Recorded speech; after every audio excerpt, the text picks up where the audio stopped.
Você está ouvindo o livro Eu Sou Eu, de Moacir Matos. Um livro repleto de mensagens espirituais profundas que vêm ao encontro de nossa busca por autoconhecimento e autorrealização.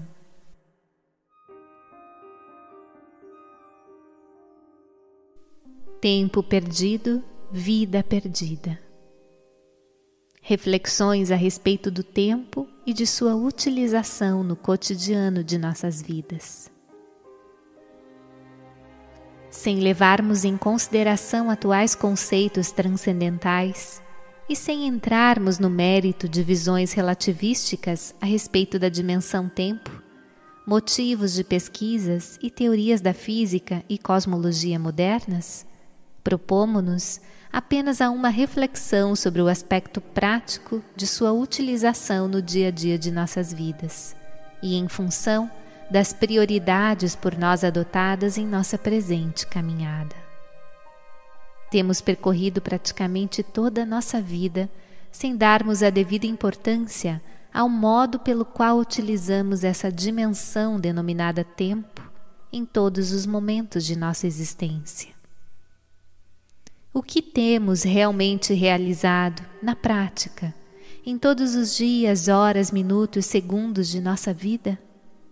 Como temos utilizado essa variável tempo, tendo em conta sua importância, considerada vital à luz da espiritualidade? Observando assim uma abordagem eminentemente prática, levando em consideração as 1000 formas de gastarmos o tempo, quais têm sido as nossas escolhas na multiplicidade de nossos divertimentos, nossas tarefas, nosso pensar, nosso falar, nosso nada a fazer, nosso viver à toa? Enfim, como têm sido adotadas as nossas prioridades nesta nossa curta vida por essa dadivosa terra? E em nos referindo à expressão curta vida, lembramo-nos da pequena história do sábio egípcio que recebeu, num subúrbio do Cairo, a visita de um turista.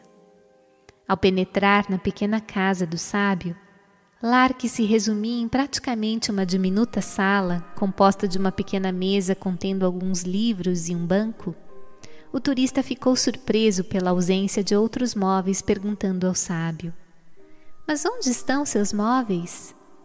E o sábio então responde ao turista, também perguntando: "E os seus móveis, onde estão?" E o turista responde: "Mas eu estou de passagem." Talvez nem seja necessário imaginarmos a resposta do sábio. Eu também estou aqui de passagem. Reconhecemos que o próprio passar do tempo, a sensação de sua duração, apresenta certa subjetividade dependendo de vários fatores. Como, por exemplo, para uma pessoa condenada à prisão em uma cela, ou alguém que esteja sendo submetido a uma cirurgia delicada e dolorosa, ou mesmo para uma pessoa dirigindo-se a um compromisso de grande responsabilidade, ou para um aeroporto, ou para um hospital de emergência, e estando tal pessoa presa num trânsito muito congestionado, como fica a sensação de duração do tempo? Cada instante não parece uma eternidade?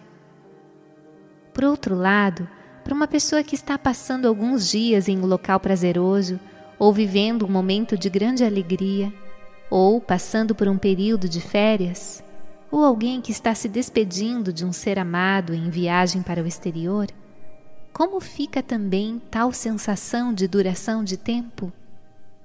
Este talvez pareça bem curto. Santo Agostinho nos brinda com uma linda mensagem um tanto transcendente. Ele disse: "Não houve, pois, tempo algum em que nada fizesses, pois fizeste o próprio tempo, e nenhum tempo pode ser coeterno contigo, pois és imutável. Se o tempo também o fosse, não seria tempo. Que é, pois, o tempo? Quem poderia explicá-lo de maneira breve e fácil? Quem pode concebê-lo, mesmo em pensamento, com bastante clareza para exprimir a ideia com palavras. E, no entanto, haverá noção mais familiar e mais conhecida usada em nossas conversações? Quando falamos dele, certamente compreendemos o que dizemos. O mesmo acontece quando ouvimos alguém falar do tempo. O que é, pois, o tempo? Se ninguém me pergunta, eu sei. Mas se quiser explicar a quem indaga, já não sei. Contudo, afirmo com certeza e sei que, se nada passasse, não haveria tempo passado. E se não houvesse os acontecimentos, não haveria tempo futuro. E que se nada existisse agora, não haveria tempo presente. Como então podem existir esses dois tempos, o passado e o futuro? Se o passado já não existe, e se o futuro ainda não chegou? Quanto ao presente, se continuasse sempre presente e não passasse ao pretérito, não seria tempo, mas eternidade. Portanto, se o presente, para ser tempo, deve tornar-se passado, como podemos afirmar que existe, se sua razão de ser é aquela pela qual deixará de existir? Por isso, o que nos permite afirmar que o tempo existe é a sua tendência para não existir. Pensadores e filósofos se debruçam em divagações a respeito dos vários aspectos envolvendo a dimensão tempo. Chegam a dizer que o tempo existe porque existem seres viventes, considerando que se estes não existissem, não haveria quem contasse o tempo. E o tempo parece estar relacionado a movimento. Não havendo movimento, como contar o tempo? No passado, não muito distante, usava-se a ampulheta que contava a duração do tempo. E não havendo movimento, como contar o tempo sem a areia se mover? Se a areia não caísse pela ação da gravidade, como contar o tempo? E num planeta semelhante à Terra, mas com gravidade bem menor, como funcionariam a ampulheta e a sensação do transcorrer do tempo numa espécie de slow motion, câmera lenta, da queda da areia e dos movimentos dos seres aí viventes? Se os ponteiros de um relógio não girassem, o que seria do tempo?